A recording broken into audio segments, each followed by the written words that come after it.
Hello viewers, welcome to our channel. నేను మీ Charan Parimi. Hyper ఆదిని target చేయడానికి ready అయిపోయిన రోజా గత కొద్ది రోజులుగా హైపర్ ఆది రోజా మీద అనేకమైన కామెంట్లు చేస్తూ వచ్చాడు. అయితే అదంతా పొలిటికల్ సినారియో, పొలిటికల్ ఇదిలో భాగంగా చేస్తూ వచ్చాడు. అయితే ఇప్పుడు ఆ పొలిటికల్ ట్రెండ్ అంతా కూడా అయిపోయింది. సో ఎలక్షన్స్ అయిపోయినాక రోజా గారు కూడా ఆవిడ నగరి నుంచి ఓడిపోయారు.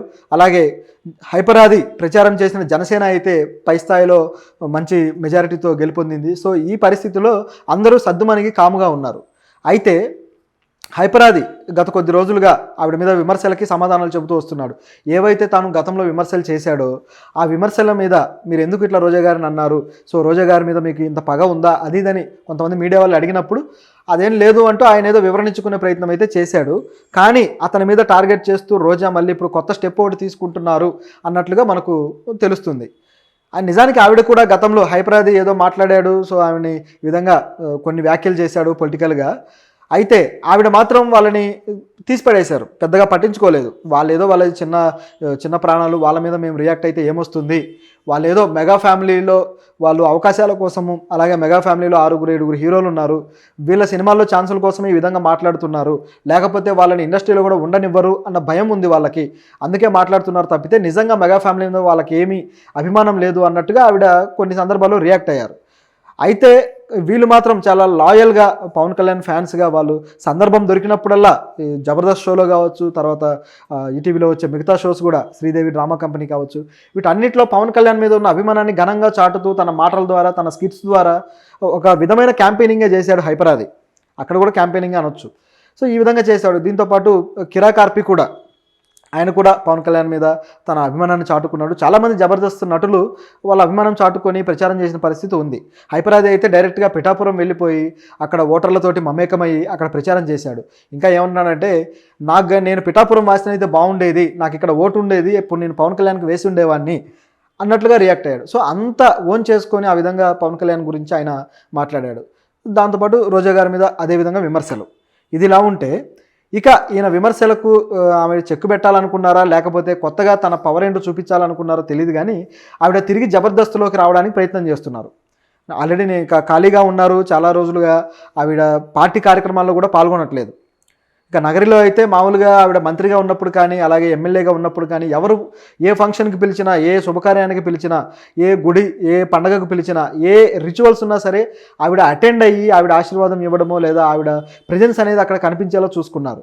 అది కూడా ఆవిడ క్రేజ్ని పెంచడానికి కారణమైంది. ఎప్పుడైతే ఆవిడ ఓడిపోయారో దాంతో ఆవిడని ఎవరు పిలవట్లేదట. సో దాంతో ఆవిడ బాగా కాస్త కినుక వహించి ఎవరిని కలవకుండా, ఎవరితోటి పెద్దగా ముందుకు వెళ్లకుండా అదేవిధంగా కొన్ని రోజులు డల్గా ఉన్నట్టుగా కనిపించారు. తర్వాత ఇప్పుడు తీర్థయాత్రలు చేస్తూ ఉన్నారు, ఆ గుళ్ళకు వెళ్ళడము అక్కడికి ఇక్కడికి. సో ఇది ఆవిడ పరిస్థితి. ఈ టైంలో ఇక ఇలా ఉండటం సరైంది కాదు అని చెప్పేసి ఆవిడ ఈ నిర్ణయం తీసుకున్నారట, జబర్దస్త్కి మళ్ళీ వెళ్ళి అక్కడ కాస్త జోష్ నింపుకోవాలని. అయితే ఇందులో మరొక విషయం ఏంటంటే, జబర్దస్త్కు వస్తే హైపర్ ఆదిని జబర్దస్త్ అలాగే శ్రీదేవి డ్రామా కంపెనీలో కూడా ఎంటర్ అయ్యి హైపర్ ఆదిని ఆయన స్కిట్లని ఏదో విధంగా కంట్రోల్ చేయాలి అనే ప్లాన్ అయితే చేస్తున్నారట.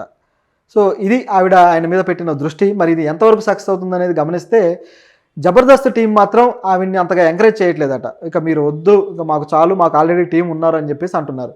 ఆవిడకి ప్రత్యామ్నాయంగానే ఇంద్రజ గారు వచ్చారు, తర్వాత మనో గారు కొంతకాలం చేసి వెళ్ళిన తర్వాత ఇప్పుడు అదే సీట్లో కృష్ణ భగవాన్ గారు కంటిన్యూ అవుతున్నారు. సో ఆయన మంచిగా మధ్య మధ్యలో సెటర్లు వేస్తూ, ఏ విధంగా రోజా గారు, నాగబాబు గారు వీళ్ళని ఎంగేజ్ చేస్తూ సెటర్లు వేస్తూ అలరిస్తారో అదేవిధంగా వీళ్ళు కూడా అలరిస్తూ ముందుకెళ్తున్నారు. సో ప్రస్తుతానికి మంచి టీం ఉంది, మీరు మళ్ళీ రావడము, మళ్ళీ రాజకీయాలని పరిగెత్తడము దీనివల్ల డిస్టర్బ్ అవుతుంది, కాబట్టి వద్దు అని చెప్పేసి దాదాపు చెప్పినట్టుగా తెలుస్తుంది. సో రోజా గారి ప్రయత్నాలు ఫలించకపోతే కనీసం శ్రీదేవి డ్రామా కంపెనీలోకైనా ఆవిడ రావడానికి ఆలోచిస్తున్నారు. ఎందుకంటే జబర్దస్త్ కాకపోతే మరొకటి ఏదైతే అక్కడికి రావాలి, మళ్ళీ తన పాత వైభవాన్ని అక్కడ చూపించాలనేది ఆవిడ ఆలోచన. ఆవిడ జబర్దస్త్లో చేయడం వల్లనే ఆంధ్రదేశంలో చాలామంది మహిళలకు కూడా ఆవిడ మంచి అభిమాన పాత్రలు అయ్యారు. హీరోయిన్గా ఆవిడకి ఎలాగూ క్రేజ్ ఉందనుకోండి. అయితే ఇక్కడ ఉన్న ఏ అభిమానం అయితే ఉందో అది మళ్ళీ ఆవిడకి ఓటర్లుగా మారి మొత్తానికి ఆ పార్టీ తరపు నుంచి గెలవటం ఇదంతా జరిగింది. సో ఇప్పుడు మళ్ళీ ఆవిడ తెర మీదకు రావాలనేది ఆవిడ ఆలోచన. మరి ఈ విధంగా రావటం వల్ల జరిగేది ఏంటంటే పార్టీ కార్యక్రమాలు ఎగ్గొట్టచ్చు. అదే ఆవిడ ఆలోచనలాగా తెలుస్తుంది గమనిస్తే, మనం ఆలోచిస్తే. ఎందుకంటే గత కొద్ది రోజుల నుంచి కూడా పార్టీ యాక్టివ్గా అన్ని పనులు చేసుకుంటూ వస్తుంటే అందులో ఈవిడ పాలు పంచుకోవట్లేదు. ఆ ఢిల్లీ ధర్నాలో కూడా ఆవిడ పెద్దగా కనపడలేదు. సో ఈ విధంగా జరిగింది కాబట్టి ఇక ముందు ముందు కూడా ఇదే విధంగా కొనసాగొచ్చు. అసెంబ్లీకి వెళ్ళే పరిస్థితి లేదు, అలాగే పార్టీలో పాల్గొనే పరిస్థితి లేదు. సో ఆవిడ రాజకీయ నిర్ణయం ఏ విధంగా ఉంటుందో చూడాలి. అసెంబ్లీలో ఉన్నన్ని రోజులైతే జగనన్నని ఎంతో బాగా పొగిడి మా జగనన్న అంటూ అందరూ మిమ్మల్ని అభిమానిస్తున్నారంటూ రకరకాలుగా పొగిడిన వ్యక్తి ఇప్పుడు మాత్రం జగనన్న కష్టాల్లో ఉంటే దూరంగా ఉండటం ఆశ్చర్యంగా ఉంది. ఆవిడ రాజకీయం కేవలం పదవి కోసమే చేస్తున్నట్టుగా కనపడింది ఇప్పుడు అర్థమవుతున్న పరిస్థితి. ఎందుకంటే ఆవిడ మంత్రి పదవి కేవలం 2 సంవత్సరాలే చేశారు. 2.5 సంవత్సరాల తర్వాత ఆవిడని తీసేసి మళ్ళీ ఆ శాఖను వేరే వాళ్ళకి ఇవ్వడం జరిగింది. సో అప్పుడు కూడా ఆవిడ బాగా ఏడ్చారు, మీడియా ముందే ఏడ్చారు. సో అంటే మంత్రి పదవి ఆయన ఏదో పప్పు బెల్లాలు పంచినట్టు పంచుకుంటూ వెళ్ళాడు. ఆగస్టు 15 రోజు చాక్లెట్లు ఇచ్చినట్టుగా. సో పంచాడు, తర్వాత మళ్ళీ వాళ్ళని తీసేసి మళ్ళీ మరొకరికి పంచాడు. ఇదేంటంటే వాళ్ళకి సంబంధించిన ఏ శాఖలు వాళ్ళ చేతుల్లో లేవు. వాళ్ళకి సంబంధించి ఏ పనులు కూడా వాళ్ళు సొంత నిర్ణయాలతో చేయడం లేదు. కేవలం మంత్రులు ఒక దిష్టి బొమ్మల్లాగానో లేకపోతే ఒక డమ్మి పీసుల్లాగానే కనిపిస్తూ వచ్చారు. అదే విధంగా ఆవిడకి ఇచ్చారు. ఆవిడ శాఖ నుంచి ఆవిడ చేసింది కూడా ఏమీ లేదు. కానీ మంత్రి పదవి పోయినప్పుడు మాత్రం ఆ ప్రోటోకాల్లు తర్వాత ఆవిడకుండే సెక్యూరిటీ కావచ్చు, ఆవిడకుండే ఆ స్థాయి కావచ్చు, ఇదంతా డ్యామేజ్ అవుతుంది కాబట్టి అందువల్ల ఆవిడ ఆందోళన పడిపోయి అర్రే నాకు మంత్రి పదవి పోయింది అని బాధపడి మీడియా ముందు ఏడ్చారు. ఇదే విధంగా అనేక మంది నాయకులు చేశారు గతంలో. పేర్ని నాని కూడా ఇదే విధంగా ఆయనకు మంత్రి పదవి పోయిన తర్వాత బాగా హర్ట్ అయిపోయాడు. కనీసం తనకు ప్రాధాన్యత కూడా లేకుండా పోయిందని చెప్పి బాధపడే సందర్భం ఉంది. ఇట్లా కేవలం మంత్రి పదవులు అనుభవించి తర్వాత మళ్ళీ పార్టీ శ్రేయస్సు కోసం పనిచేయమంటే మాత్రం ముందుకు రాకుండా వెనకాలే ఉండి వీళ్ళు ఈ విధంగా చేస్తున్నారనమాట. మరి వీళ్ళది ఏం రాజకీయమో అర్థం కాని పరిస్థితి ఉంది. సో జగన్ ఇలాంటి నాయకులను ఎంకరేజ్ చేసి చివరికి తనే తలనొప్పులు తెచ్చుకున్నాడు. మరి ఇప్పుడైనా జగన్ ఆలోచించి సరైన నాయకులను తీసుకుంటాడా, లేకపోతే వీళ్ళను బుజ్జగించి పార్టీలో రన్ అయ్యేలా చూసుకుంటాడా చూడాలి. అయితే ఈవిడ ఇప్పుడు రాకపోయినా సరే తన రాజకీయ భవిష్యత్తు వేరే పార్టీలో వెతుక్కునే పరిస్థితి అయితే లేదు. ఎందుకంటే టీడీపీ నుంచే ఆవిడ ఇటు వైసీపీకి వచ్చారు. టీడీపీలో ఆవిడకి సరైన ప్రాధాన్యత దక్కలేదు. చంద్రబాబు గారు అనేక విమర్శలు ఆవిడ చేశారు చంద్రబాబు మీద. సో దాంతో టీడీపీలో దాదాపు ఆవిడకి దారులు మూసుకుపోయినట్టే. అంటే రాజకీయాల్లో పర్మనెంట్గా శత్రువులు ఎవరో ఉండరు, పర్మనెంట్గా మిత్రులు ఎవరో ఉండరు అంటుంటారు.